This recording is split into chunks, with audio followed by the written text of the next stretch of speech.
Yo, what's really good, YouTube, man? I'm hitting you with another 2K video. This is the most quick and concise video I've made yet, and it's going to be how to make the most informed choice on your build this year in 2K19 and not waste your VC. And something important you should know, because as we know, Prelude comes out soon. Everybody's going to make their build, and I got something important to tell you. So, a couple days ago, Chris Move got to have his own secret play session with some 2K developers. Mike Wang was there, and he got to ask them specific questions. So what we found out was that in the Prelude, there will be an important feature missing that we're going to get when the game drops. So the player attribute screen that you see in this trailer, pop in at some point, it pops in, it will have a different feature in the actual game release than it has in the Prelude.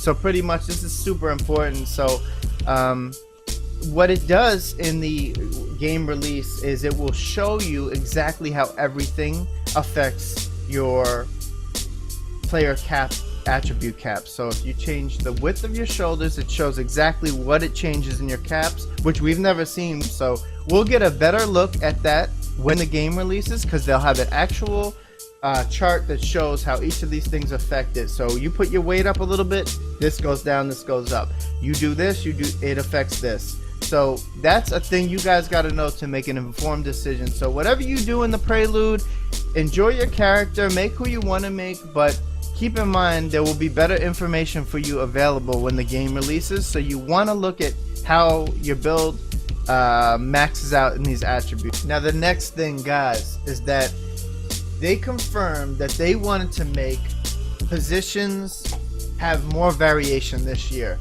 Everybody knows in the past, not a lot of people play the power forward position, and also shooting guard weirdly gets left out in the mix every year because everybody makes point guards, centers, or small forwards. Nobody makes these two positions. Now what they changed this year, it's important to know, is that every position is going to have very sensitive badge differences. So this is something important y'all gotta check.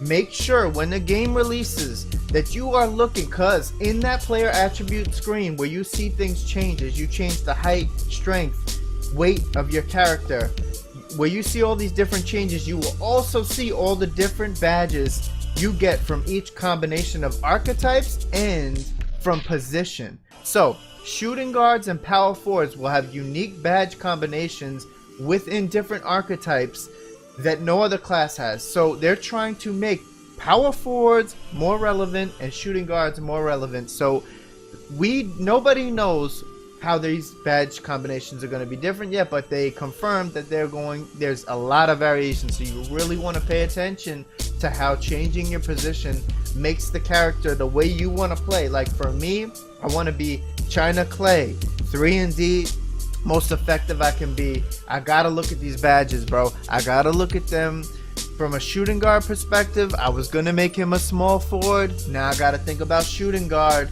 and I might even just take a gander and see what if I made a power forward, what would that affect. I'm probably not gonna make no power forward because that's not me, but I don't play big men. But if I was making center, oh for sure I'd be looking at it. So the long and the short of it is, guys, when the game releases, whether you have access on the 7th or the 11th, when the actual release comes, that's when you want to create your character. This is when you want to really make the dude you want to make. Enjoy the Prelude, have a little fun early like we all will.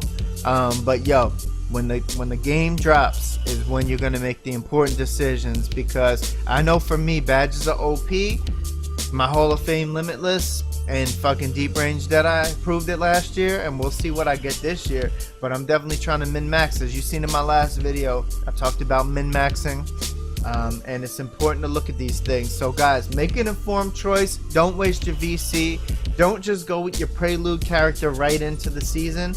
Recreate him and look at every little differences, because yo, even if you make a dude in the Prelude in the archetype combo that's going to be your guy, you might not have realized that changing your height, lowering your height by 2 inches might have given you attribute differences that you needed to make your character a more viable player for a long year. Because we know, I'm not trying to spend that money, that VC twice, man. Especially like if you earned it, if you spent 2 months grinding to get your player to 85, if you didn't spend the VC early to just boost him up, you're gonna really you're gonna really regret it not taking this extra minute when the game comes out to actually look at the charts. But let me also tell you, it was also confirmed that it's gonna cost 190,000 VC to upgrade your player to 85 when game releases.